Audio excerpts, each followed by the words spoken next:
Fall Creek Furniture Company, circa 1901 to 1930,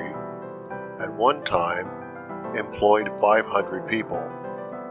many of whom took the interurban railway from Indianapolis or surrounding communities